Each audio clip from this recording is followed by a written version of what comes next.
I love Mondays with Mike Heller.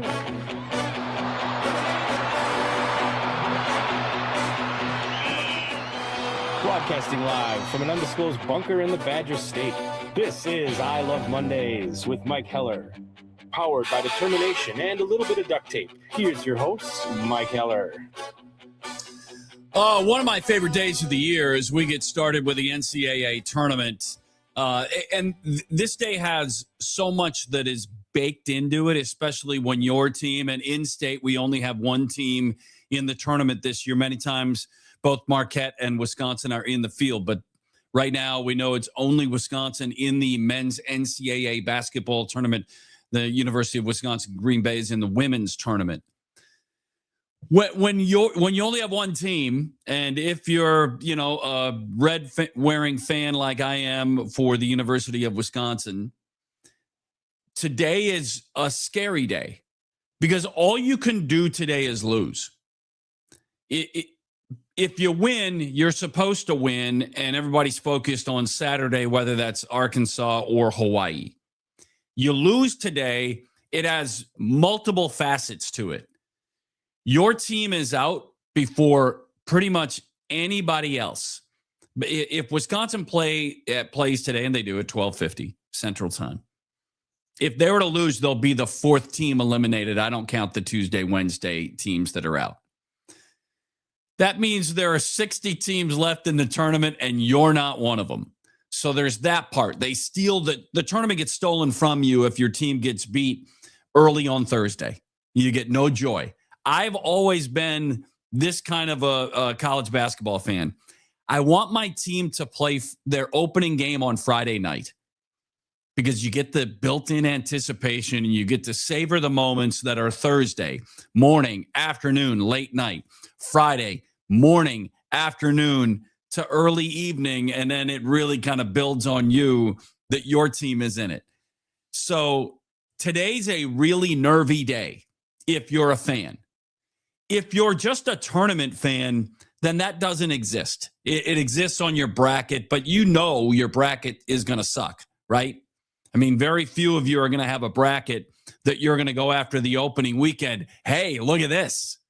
I'm in great shape. There's a few of you, but not many. So I got in a few of the bracket challenges with my Club 101 guys from Fantasy Camp. I'm in on that deal. Vinny's going to join us in a little bit. I don't know if he's in on that or not. Did Sammy invite him? I don't know the answer. We'll find that out in a little bit when Vinny joins us. But today's a nervy day. Wisconsin should win. I've talked about it all week. I know that people get super anxious and want to make High Point better than they are. They're good. That's all they are, is good. But good teams for a day, for 40 minutes, can be great. And a really good team like Wisconsin for 40 minutes can be less than. You just hope that doesn't happen to your team. But it's going to happen. It's what makes the tournament magical. You just don't want it to be to your team. We all tune in. Like somebody will say, hey, that game's close. So-and-so, they'll look at I don't know, North Dakota State and Michigan State. It's snug, late, and you all tune in. Unless you're a Michigan State fan, you go, let's go Bison. Because that's what the tournament does. You root for underdogs. But if it's your team in the deal, unless your team is the underdog, you're not on that side.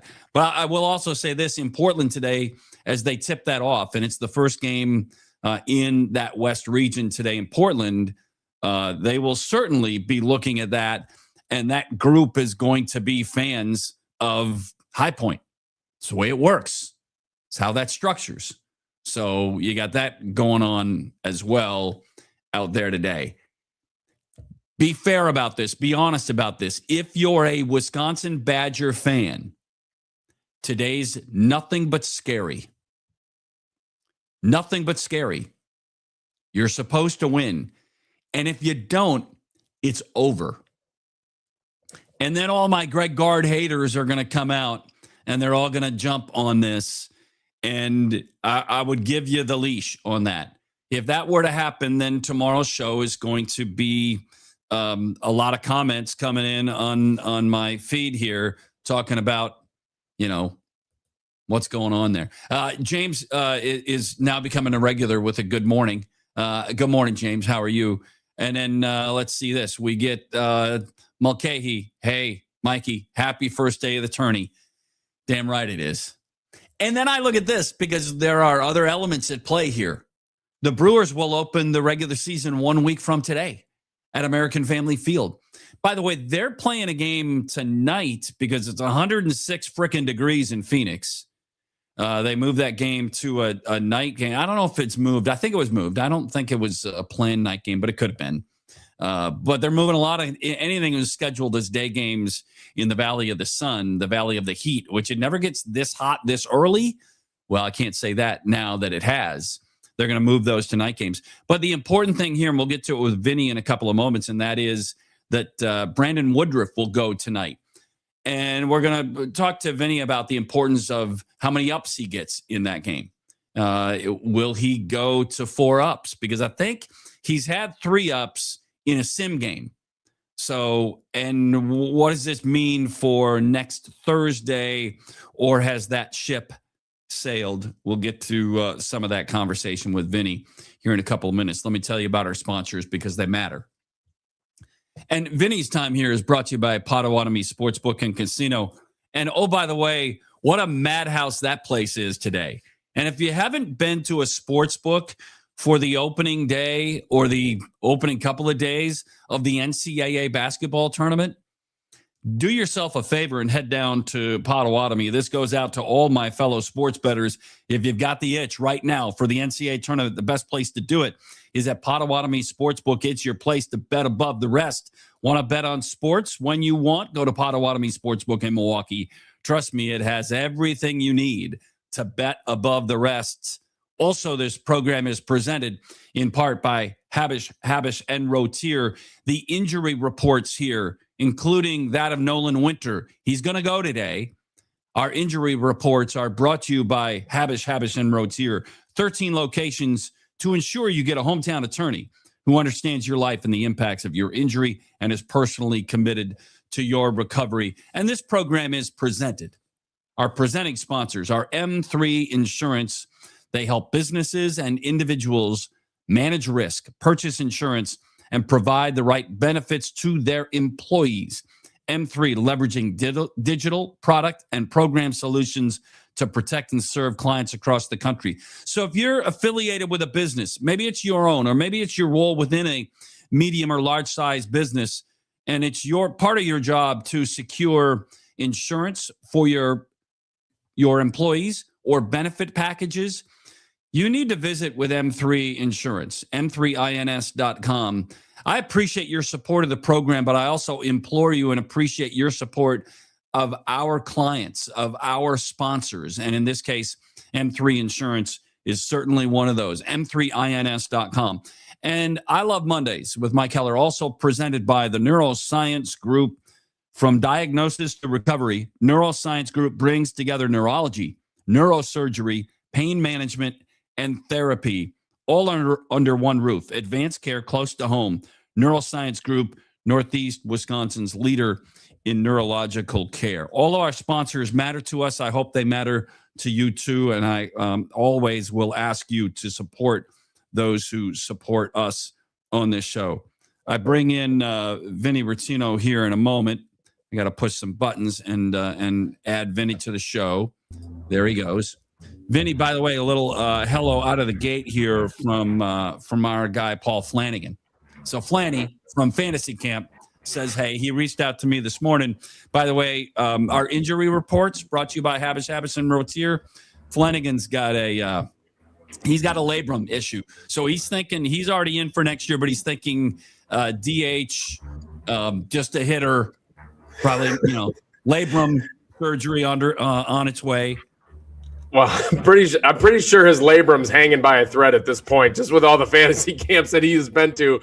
But Flanny, I mean, just missed the Club 101 MVP, and I think he's going to be back next year to not only to play well, but also he's got to win that crown.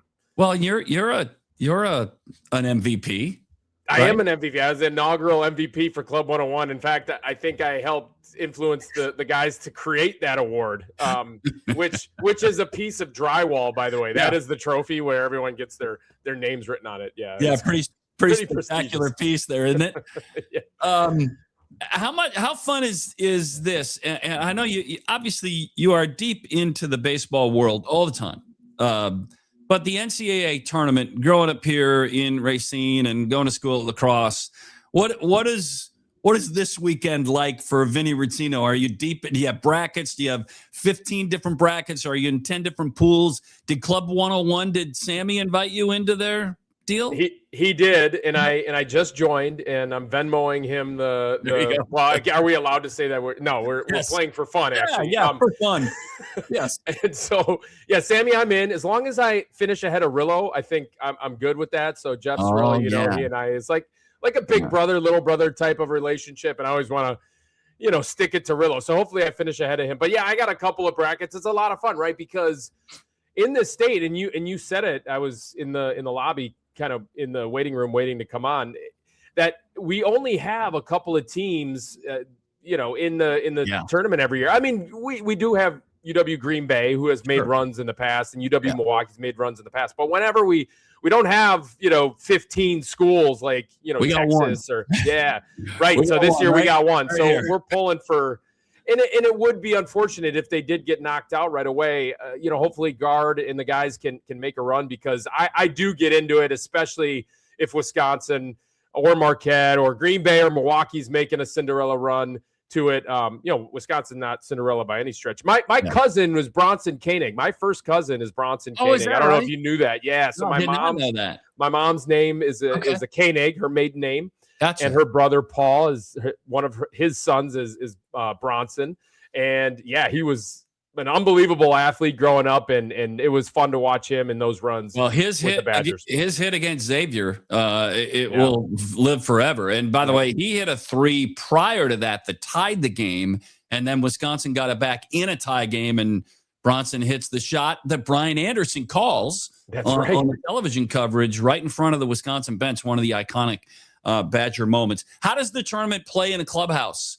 Because you were in a clubhouse when it played, and I would think that the Latin-born players are like, wait, can we talk soccer or baseball? Those are the only two interests. But I imagine it played pretty significantly in a clubhouse as you were making your way through the bigs.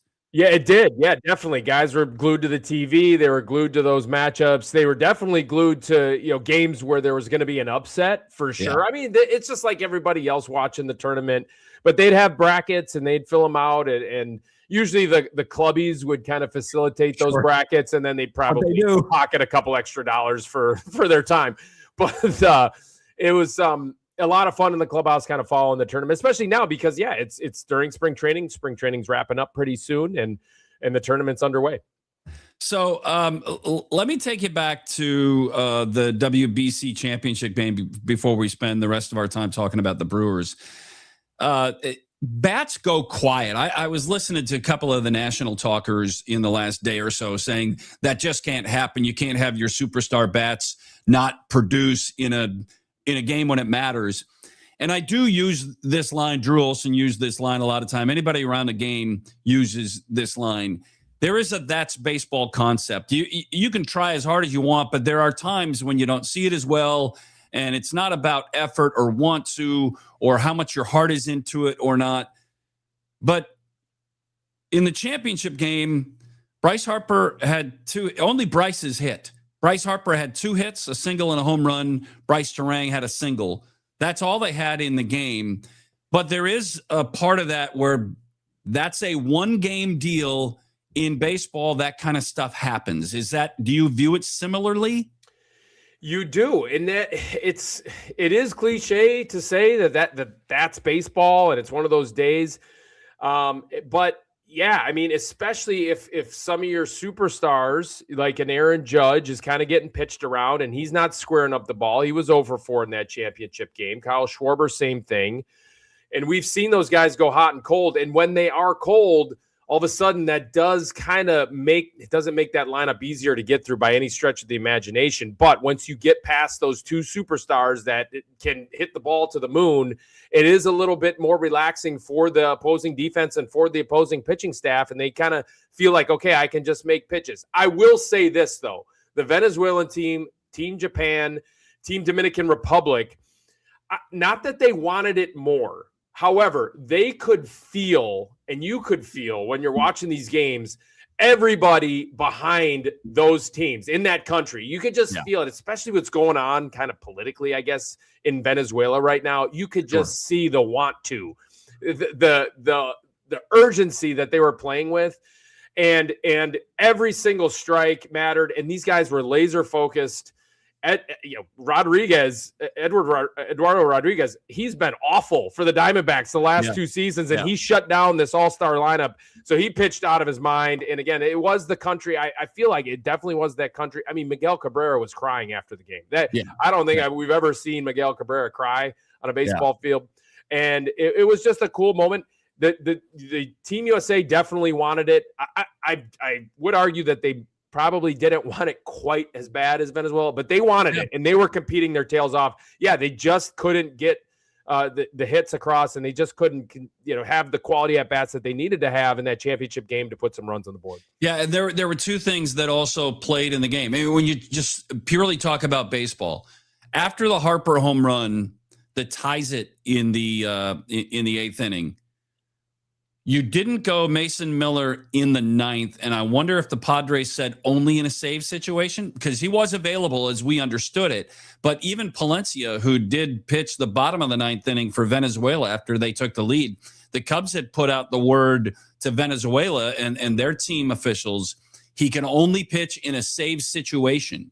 So there were restrictions in this, and I don't know if Mason Miller had a restriction. But let me go to the original point. Leadoff walk after you tie the game, and I know you're not trying to do it, but you can't do it. And I wondered why, and they didn't have time to get back to it. That pitch might have been just as much a strike as the pitch to the Dominican that ended the game was a ball 2 nights earlier. Right. But they're not using the ABS. So 2 things. One, they never re-showed it, but it was really, it might have been a strike on ball 4. Can't do that. And then the throw on a not super fast runner stealing second base just wasn't good enough. Terang did a great job to pick and tag, but it wasn't in time. Had they called him out on the field, the replay would have let the call stand. They called him safe on the field. The replay was going to let the call stand because there wasn't enough there to overturn it either way. But that's a bad throw at a moment that, if you make a good throw, you're going to throw out a runner that's not that fast. Right.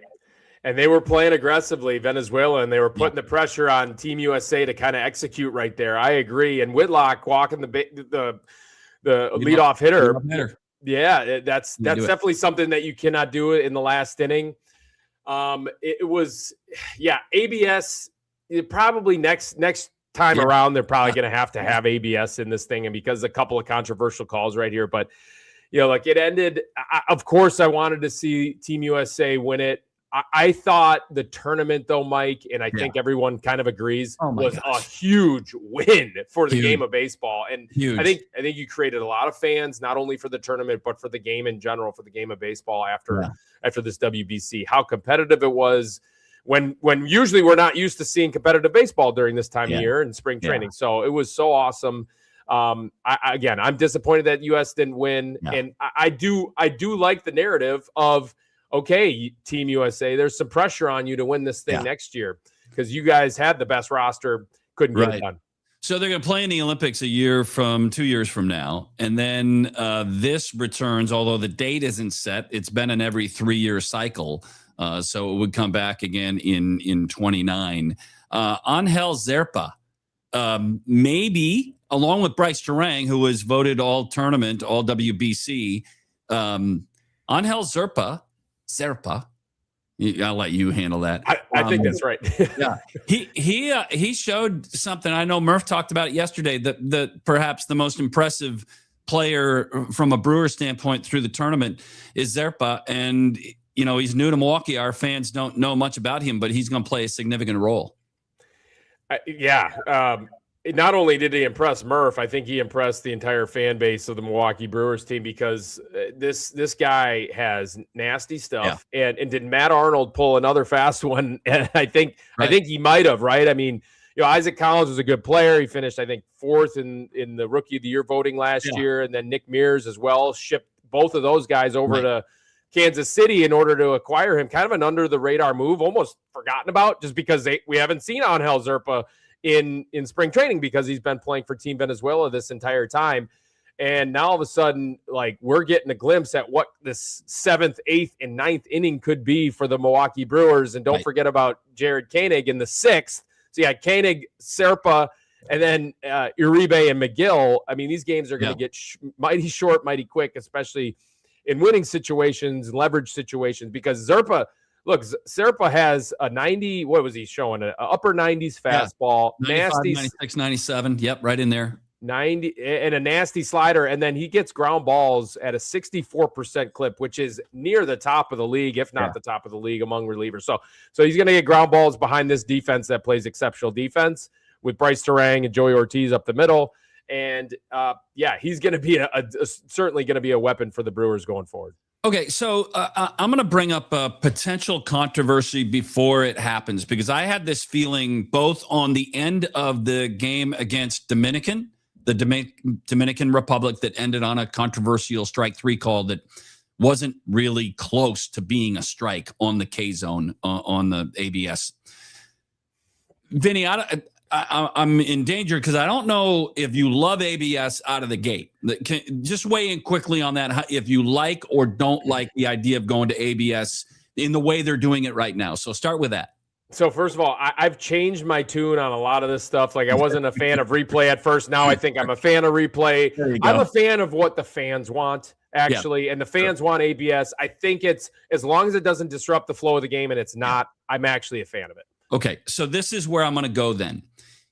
In the National Football League, America's most popular sport, they don't have coaches' challenges in the final 2 minutes, right? Everything gets reviewed upstairs and they buzz down, which can be both good and bad, because the offense can go to the line of scrimmage in a hurry and quick snap before upstairs gets to buzz it down. And if that happened in real time, if the coach really thought it was a deal, he'd throw the red flag, right? So now he would have to call a timeout, but if you don't have one, you don't have one. So here's where I think the controversy and what I might like to see as early as next year is that in the 9th inning and extra innings, all ABS challenges are initiated up in the booth. So if the call is made by the home plate umpire and it's a strike and it clearly missed the zone like it did to end the game against the Dominican Republic, upstairs would buzz down because you don't get to tap the helmet. What do you think of the 9th inning and extra innings going to fully correctable ABS balls and strikes? Well, that, Mike, would then create a situation. Now, here's just me thinking kind of outside the box. And I know, and you know, that some of these front office types, very smart people are thinking outside the box in a situation like that. They would then put, let's say, Jake Bowers behind the plate, left-handed throwing Jake Bowers behind the plate, as long as he can throw a runner out at second base, because it doesn't matter where he catches it, how he catches it. Sure. Right. So that's the only thing. It would turn into a full ABS then, where every single call is being called by the robot, by the computer. The umpire is going to call it, and the only time, like my version of this, my vision of it would be that the umpire still calls it, and ABS just buzzes down on a miss. Yeah. Okay. An egregious miss. Yeah. On an Yeah. Right. So the hitter and the catcher no longer have the tap. Right. In the 9th inning. I mean, this is, again, it's not apples to apples, but this is what the NFL does. They say you cannot throw the red flag inside of 2 minutes. All plays are reviewed. And everything else is reviewed essentially in Major League Baseball. You can have an umpire's challenge in the 9th inning if they aren't certain of a call. But I want to just put that into play. Right. It would have likely changed the way the game against the Dominican Republic ended, because that's ball 4, and that would have been a quick and easy review because it was ball 4. And then we didn't re-see it. I'd have to go back and watch it on replay to see the ball 4 call, the leadoff hitter in the top of the 9th inning against Venezuela, because I think it was a strike. They never re-showed it, but I thought it was on the edge of the zone.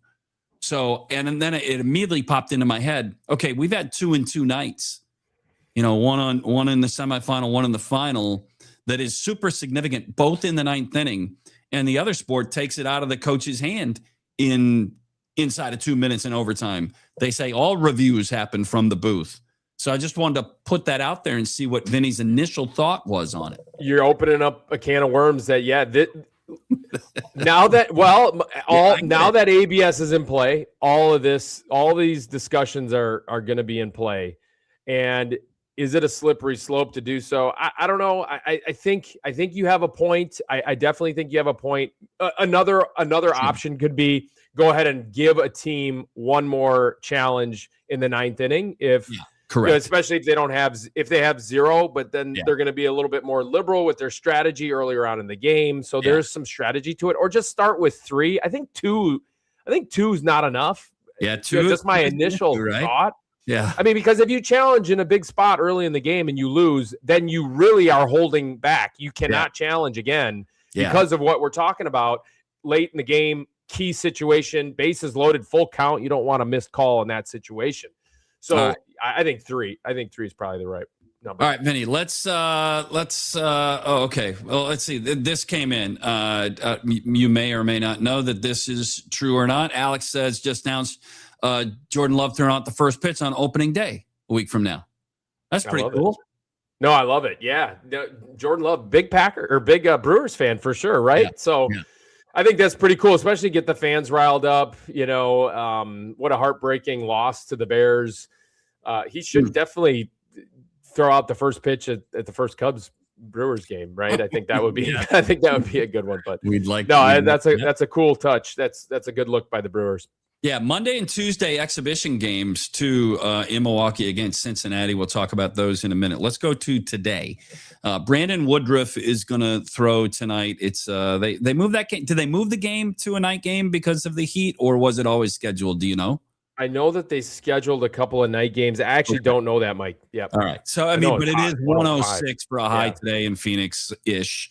So Brandon Woodruff goes tonight. He's pitched in sim games, but what do you think?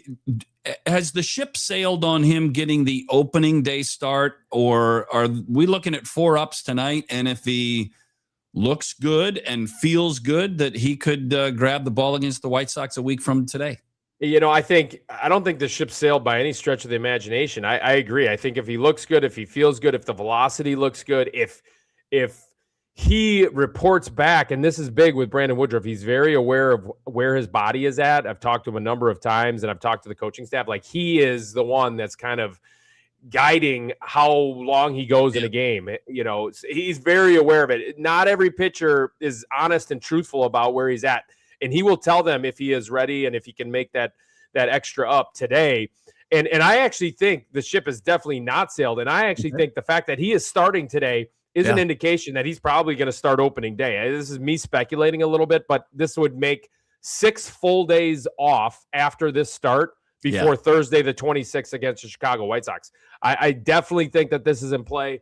Otherwise, what is the other option here with Brandon Woodruff? I think, he would get 8 days off, or he would pitch, back in the 4th game of the season or 3rd.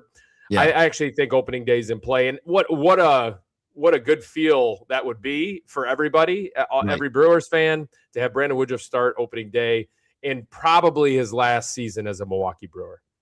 Oh, you think? Yeah, they obviously they did the 1-year deal, and especially if he were to have a high quality year this year, then he would be in a position to be priced out of Milwaukee's market. Yeah, right. Exactly. You just he's going to get paid. Yeah. If he pitches well this year, and his goal is to stay healthy, and that should be a goal of the Milwaukee Brewers as well, just kind of handle him with kid gloves a little bit. He is going to get paid a lot of money to pitch, 4 4-year deal worth $100 million or something. Yeah. So I'm kind of rooting for Brandon Woodruff. There's not a better guy in baseball. What's the most intriguing roster decision that Matt Arnold is forced to make over the next few days? I assume that the final decisions will be made after Tuesday's exhibition game at American Family Field, because you got Wednesday as a prep day and Thursday is the opener. And we also, let me add this, Vinny. Opening day rosters matter to those of us who talk about it, and they matter to the individual involved, but their roster is going to change, from day to day and week to week. But opening day sort of matters. So what's the most intriguing Matt Arnold decision between now and then? Couple of decisions here. I think Garrett Mitchell, is he going to be not only be the everyday starting center fielder for the Milwaukee Brewers in 2026, is he even going to make the team? Now, is it more valuable for him to go down and get at bats, prove that he's healthy, prove to himself that he can stay healthy, perform well, play great defense in center field, run the bases well with really no restrictions? Now, if I were him, I would actually try to learn how to play with some sort of restrictions in terms of diving, sliding. So he's got to figure that out. Is that more valuable? Is that more valuable to him as a player and to the organization if he is able to figure that out in AAA? There's an argument to be made there, especially with how Brandon Lockridge is playing this spring, kind of changed his swing a little bit, staying behind the ball a little more, trying to juice the ball with more power. He's certainly got it in him. He's got the strength in his hands to do so. 4 home runs this spring. So he's kind of changed his approach. We could see him make the team and get a lot of at-bats, especially against left-handed pitching. So that's a big one. The other one is obviously Luis Rengifo at third base, made another error yesterday. So that's kind of the big one. Like, you got to have that lockdown infield defense. Third base is hard to play. He's played it. There's been reports from him over the course of his major league career that he's played it just okay, maybe even a little bit below average. So they got to figure that one out. I don't think there's a roster decision to be made there, however, Mike, just because I think they're going to go with him. We just have to, as fans, as analysts, as media guys, we got to make sure and kind of monitor that defensive prowess, because he's got to figure it out, because that is how the Brewers win baseball games: pitching and defense, run prevention. Let me go back to center field now. On Lockridge leads them in home runs this spring with 4. He's hit very well from an old gen stat. Batting average is .314. His OPS is over 1,100. So he's been outstanding. Garrett Mitchell, I was talking about this yesterday with Jeff Levering, who joined us from spring training at the top of the show yesterday. And I brought up the limited number of at-bats that Garrett Mitchell has had the last 2 years, because he's been rehabbing shoulder stuff for essentially 2 seasons. So he's had so few at-bats. So that brings up the baseball conversation. Dude hadn't played full-time baseball now since 2024. So does he need Nashville time in order to get his game ready and show on an everyday basis in their lineup every day that he is catching up, and that the swing and the approach at the plate and all of the other things is, again, major league ready? Because people forget about that. They just say he's got to get healthy. Well, he was also a young player to begin with. He needs at-bats. He needs PAs. He needs time. Is that maybe the best case scenario, is to have Mitchell open and be an everyday player in Nashville and see how he adapts to being that again? It's definitely an argument to be made, because yes, I think this kid, although he does have immense talent, 5-tool talent, I think the fact that he's only played in 141 games in parts of last 4 seasons in the major leagues is a big, it's just a question mark. He has not established himself as a major league player. This is where guys, the old adage is, it's easy to get to the big leagues. As hard as it is to get to the big leagues, it's easy to get to the big leagues. It's harder to stay in the big leagues and establish yourself as a big league player, let alone an everyday big league player. He's got the talent to do so. He has to just prove to everybody and to himself, quite frankly, that he can go ahead and perform every day and stay healthy. And that's going to be the key for Garrett Mitchell. If he can do that, he could be the wild card for the Brewers to go ahead and make that run all the way to the finish line that we're hoping that they can do because the talent is there. I saw him hit first pitch of the game when I was down there against Colorado. First show that you and I did. It was a 450-foot home run, and Josh Mauer called it into the cacti. He used the proper plural term because this is the kind of ability that he's got to hit a first pitch, nice easy swing, 450 feet dead center. Not too many guys can do that while also playing great defense. Can run. He looks like saw him walking down the street, Mike, in Colorado a couple of years ago when he was in the big leagues. I was calling those games. I was like, who is that? It looks like a D tackle for the Broncos. Like he is a big man. He's like 6'3", super athletic, super strong. He is an impressive specimen, quite frankly. And if they can get him right, watch out for the Milwaukee Brewers. Yeah, that's listen, I love stories like that, reclamation projects, because he was kind of an afterthought when the Brewers got him, and who's this dude? And you kind of didn't really get used to him, and now he might be that guy. Let me ask you about the youngins, the ones that you got to see and have paid attention to this spring. None of them are going to break with the club. Cooper Pratt is probably going to be in Nashville, and maybe that's already been determined. But when we're talking about Made and Pena and Cooper Pratt, and we saw Fisher with Team Italy, all of these guys, of them, where were your eyes drawn to see them? And from a Brewer fan standpoint, how does that play out? Is it 2027? Is there somebody in that group that might touch the bigs and be a player in July, August, and beyond? First question, who are my eyes drawn to? Jesus Made. Talk about a specimen, 18 years old. But not only that, there was instincts for the game. There was want to continue to perform and get better like that. You don't see that kind of presence and big league mindset. And that's what these big leaguers, these all-star types have. They really want it. And this kid at 18, he really wanted it. You could tell my eyes were definitely drawn to Jesus Made, potential superstar.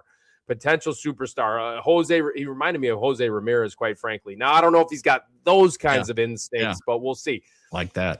The other question, also my eyes were drawn to the answer to the other question, which who is the guy that could potentially make an impact on this 2027 roster? It's Cooper Pratt. He struggled last year with a bat. So big year for him. I think I'm almost certain that he is going to Nashville. It's kind of a done deal. I played all year last year at Biloxi. Hard place to hit. Struggled. He did hit well in the month of August. He hit 290 in the month of August. So he is starting to figure it out. He still has not gained his man strength yet, right? He's still kind of wiry and thin.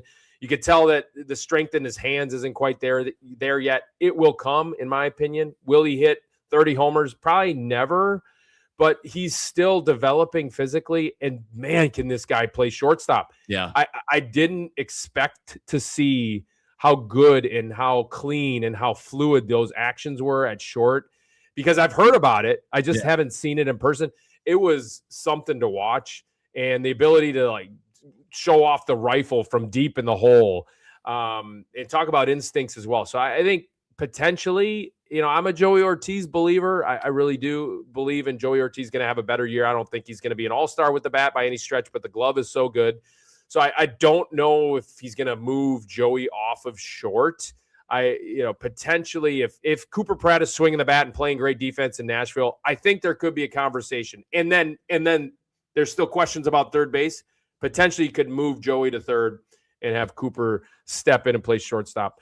We'll see. I'm a believer in that kid, though. This kid is a player. 56th best prospect in Major League Baseball right now, according to MLB Pipeline. That's impressive, and the bat is what needs to follow, right? Yes. From a glove standpoint, he could probably be that guy in the moment. Let me ask you about the division, because we focus almost solely on the team that's 90 miles south with the Chicago Cubs, like it's a two-team deal. Is there somebody else that is in play in the division as you kind of handicap it to say, hey, keep an eye. Is it Cincinnati with Eugenio Suarez coming back there? Pittsburgh still hasn't made that jump, even with Skeens on that and O'Neill, but Pittsburgh hadn't made that jump. How do you see the division outside of Milwaukee, Chicago, of which we'll get to in a moment? I do think Pittsburgh is going to be a problem this year, especially with Connor Griffin is the number one prospect in all of baseball. There's some questions, and I don't know why there would be. There's some questions as to whether he's going to break camp with the team. Is he 19? But he is a man-child. He can pick it at short. He hits mammoth homers. He is the full package. He is the player that, it's almost a consensus superstar in the making. So the fact that, if and when he comes up, which he should start the season opening day, their roster or their lineup, which is a question mark the last couple of seasons, couldn't score runs, right? Last in baseball last year, second to last in baseball in runs scored. So if they can figure out a way to score runs, they're going to be a problem. Connor Griffin in the middle of that lineup is going to help them score runs. They also added Ryan O'Hearn. They also added, so he had a great year last year, Ryan O'Hearn at first base. They also added Brandon Lau from the Tampa Bay Rays, hit 30 home runs last year. So they've added a lot.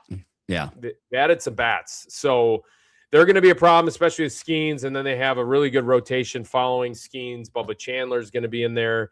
Mitch Keller's always pitched against the Brewers really well, so he's tough. So they're going to be a problem, in my opinion. The other team, the Reds, Tito Francona always seems to get those guys to play. They have a really good pitching staff. And so I think they're going to be an issue again. The division, at the start of the season, everyone said, okay, this division stinks. My goodness, like 3 teams in the playoffs last year, and then every team is kind of, making some strides in developing their young players at the big league level, and it's working out for a lot of these clubs. This is a really tough division. The Brewers, it's not going to be a cakewalk, but they'll be ready, and they're gonna be challenged this year for sure.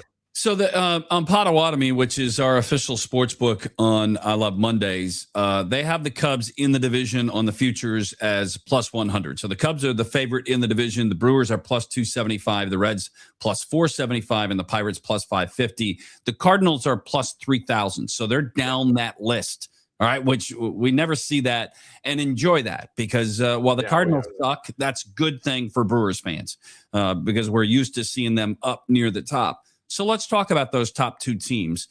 The Cubs added Bregman at third base.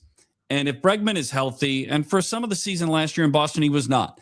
But if he's healthy, he's a difference maker. I mean, he's a problem. Bregman is one of the great offensive producers and a pretty darn good third baseman.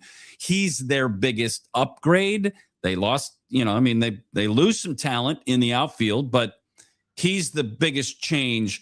Are the Cubs ready? Are they the team right now? I mean, certainly from a national perspective, they're the team. They are. I think the Brewers are the team in the Central. I think. Well, here's the thing. I think the Cubs also were projected to outright win the division last year. Remember, Pete Crow Armstrong was MVP the first 2 months of the season. Yeah, the league figured him out. He still has yet to prove that he's able to make the adjustment. Right. If he stinks again for long stretches this season, which is a very real possibility, he has problems not chasing pitches outside the zone. So the league kind of figured him out. Let's just go ahead and throw breaking balls that bounce 10 feet in front of home plate and he'll swing at it. That's kind of the book is out on that kid. Let's see if he makes the adjustment back. If he does, okay, we can have that conversation about that. Kyle Tucker was also a huge problem in the middle of the Cubs lineup last year. They lose him, right? Yeah. So Bregman, you add Bregman, and if that's okay, I would argue that Bregman's a very good offensive player. However, now he does most of his damage to the pull side. Remember, Wrigley, wind has been blowing in a bunch these last few seasons where now all of a sudden it's become a pitcher's park. Yeah. So we'll see if Bregman's numbers translate at Wrigley. Good player, not taking anything away from him. But the fact that Tucker's gone and Pete Crow Armstrong has been bad. That last half of the season, he was bad. And I don't know if the Cubs are going to be that good, quite frankly. Let me add this into that play about Bregman. Crawford boxes in Houston and the monster in Boston. People don't think of this. In Chicago, most of the power comes to the gaps because it is playable for a hitter in the gaps. But it's 355 to the basket when the wall cuts out down the line and left. Well, 355 in Boston is out onto the road. Right. In Chicago, it's caught on that big warning track in front of the basket. So I think you make a good point. Crawford boxes in Fenway are different than down the line in Wrigley. 100%. And that's how Bregman's made his money. That's how he has been a great player and taking nothing away from him. But it's that pull side approach where he's trying to duck hook some things down the line. And I think this is going to be an issue for Bregman. And I think he's going to, have a nice, solid season. Yeah. Michael Busch scares me more than anybody in that lineup. He really took off. But I think the Cubs, and then they added Edward Cabrera, Justin Steele coming back. Now that's first year off of Tommy John. Is he going to be any good? So their pitching has some question marks again. Their bullpen, they added a bunch of arms. They signed 5 free agents for their bullpen. So I don't think it's a done deal. And I'm actually surprised that the national, kind of projections are picking the Cubs to really dominate the division. I think it's going to be a lot closer. It's going to be a dogfight all the way to the end with all 4 of those teams. And thank goodness the Cardinals think. You know why? Because the Cardinals are like Vikings fans to me. I don't mind Bears fans. I hate Vikings fans, and I also hate Cardinals fans. So that's my hot take of the day, Mike. And I know you're not a hot take guy. I mean, shoot, you have a little. I mean, there's a lot of Chicago Bears fans in Racine, right? Yeah, there is. Yeah, we rub elbows, and I'm friends with a lot of them, and it's a fun rivalry. It's the Bears and Packers now. I think it's a heated rivalry, but it's fun as long as no one's beating each other up in the stands. Right. I actually think it's fun. And I also love the Brewers-Cubs rivalry. I think it's super fun. Look, it makes us feel like really competitive with our rival to the south. I love it. I absolutely love it. Vikings, I love just beating the tar out of the Vikings from here on out. And then same thing. I feel the same way about the Cardinals. They're just a little snobby, That's my take. I'm with you. let me finish on this.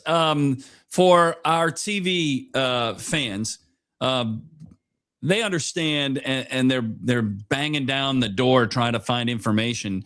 There's no information, but there will be before the season opening game next Thursday on cable. And the streaming is there, right? So the streaming that's already out there. If you want to stream all the Brewers games, Brewers.tv, right? I mean, the stream is there, but even you don't know what the cable channel will be right now, 7 days out from the first game that's on TV. Yeah. And everyone's probably thinking, well, why? Yeah. And I'm thinking why too, but I was told that these negotiations between, let's say, Spectrum or whoever your cable provider is, there's a negotiation that goes on with how much they have to pay for the rights to broadcast those games or to put them over the air. So that's the hang up. I've heard some of those negotiations go on right up until the first game is played. So they'll get it done. We just don't know what channel it's going to be. So hopefully we can figure that out soon. And because I need to watch the game too. I'm not working that first series. So I need to watch the game somewhere. I'll stream it if I can. So we'll see. All right. So on that opening series, you're not pregame or post either. You're like me watching them and figuring out where to go. I'm going to watch them. In fact, my daughters have spring break, and my wife and I are going to take our daughters for a few days down into some warm weather, and we kind of need it. So I asked for that first series off. I'll be working that second series against Tampa for pre and post. Yeah. You know where it's really warm right now? Phoenix. We're looking for warm weather down there. Yeah. Might head down there. Hey, Vinny, I love doing this. I appreciate you spending the extra time with us today. Can't wait. It's my favorite time of year because the tournament kicks off, and I can see the start of Major League Baseball season now 7 days away with exhibition games Monday and Tuesday. So much to talk about. Appreciate your time with us and look forward to it every week. Yeah, of course, Mike. Likewise. And go Badgers, go Brewers, and, go Team Cheese. We're part of Team Cheese. There you go. Yeah. Very good. Thank you, Vinny. Appreciate you. Vinny Rottino joining us as he does every Thursday on I Love Mondays with Mike Heller. And his time here brought to you by Potawatomi Sportsbook and Casino. There was one other note I wanted to make on Potawatomi. 2 weeks ago, when I had Vinny on the show, I talked about how much I'm enamored with who I think Bryce Terang can be this year. At Potawatomi on the futures line, He is 10,000 to 1 to win the National League MVP. So think about $100 being $100,000, because that's what that is. I'm going to do it. I'm going to put a bill, 100, on Bryce Terang to win the National League Most Valuable Player. And if he does, it's $100,000. I think Bryce Terang is poised to be a star player now. I think his time is now. So listen, little shout out to our friends at Potawatomi Sportsbook and Casino, Bet Above the Rest. What a place that is to be today or tomorrow or Saturday or Sunday with the first weekend of the NCAA tournament. But just think of the futures bet on Bryce as a National League MVP. Whew. Big dollars. I will have my tops for the day. There are a couple of things. I got a tops and a bottom. I don't always have a bottom. But my tops is Miami, Ohio. There's no of. They dropped the of. They were undefeated until they lost early in their conference tournament. And they were a bubble team. And they got in, and the committee said, yeah, we're going to put you in, but we're going to put you in as an 11, and you got to play on Wednesday night in Dayton. So they kind of gave them a home game. They won last night. So they're into the field now in earnest. And I got news for you. If you want to check the history of this, be my guest. But 11s that play their way into the tournament have gotten through the opening weekend. So South Florida is an 11. VCU is an 11. Miami, Ohio is an 11 who played. So think of Miami or Texas as an 11 that played on Tuesday and Wednesday night in Dayton as teams that might be teams that can move forward. So Texas gets BYU. BYU, Wisconsin saw them earlier this year. They have one of the great players in the country, but they also lost a great player to injury, ACL that's out.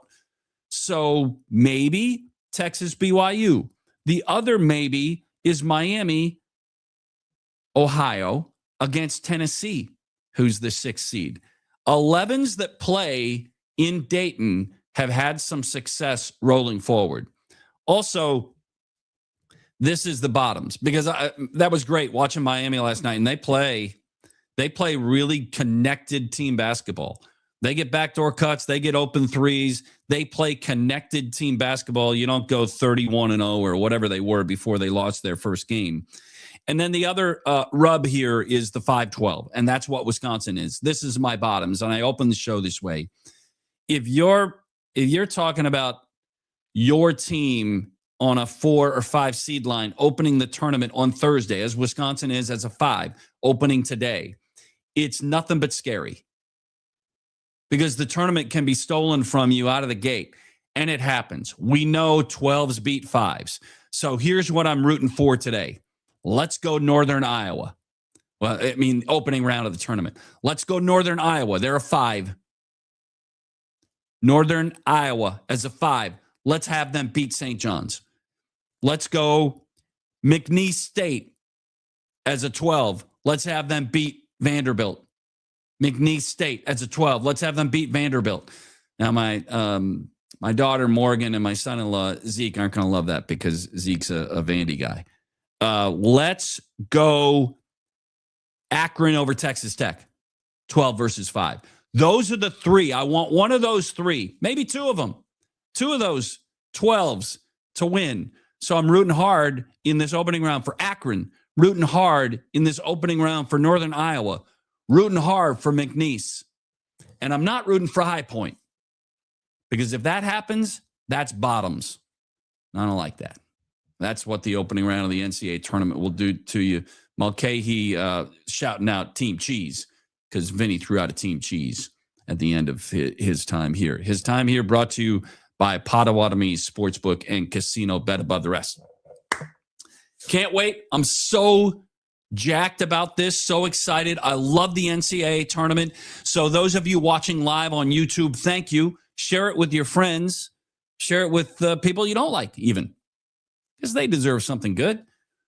Share this so people will jump in and watch live on YouTube or watch live on Twitter, X. If you're not watching live, if you're downloading and getting it wherever you get your podcasts, please also share that. We're hoping that this grows. We want it to grow. I love doing this, and I want to continue to bring in great guests. Tomorrow on the program, I believe, although I haven't figured it out yet, Nick Osen will join me, I think, tomorrow from Portland. So he'll be an NG, a new guy. We'll see if Butchie can jump in too. Hopefully, some of this will be dependent on Wisconsin winning, because if they don't, they come home, and that's a different deal. And then I believe we're going to talk a little bourbon tomorrow. So let's see this. Let's go to camera 2.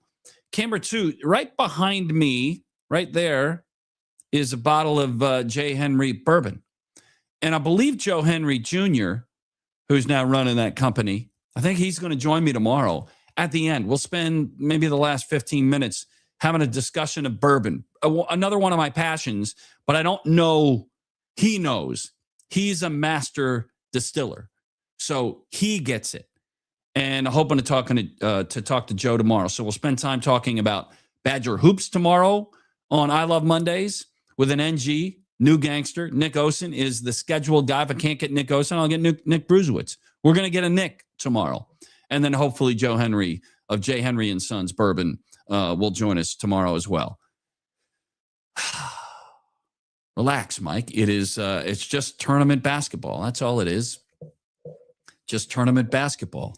I want to say thank you to our friends who helped to bring the show to you. And that's our friends at Neuroscience Group.